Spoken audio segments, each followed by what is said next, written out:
कुछ दिखा तस्वीर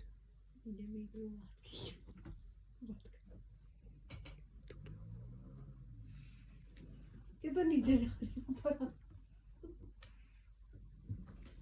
अब सारा बीच में आ गया होगा तेरी बातें किधर जा बंद रही करें है ना। वीडियो बना रही खराब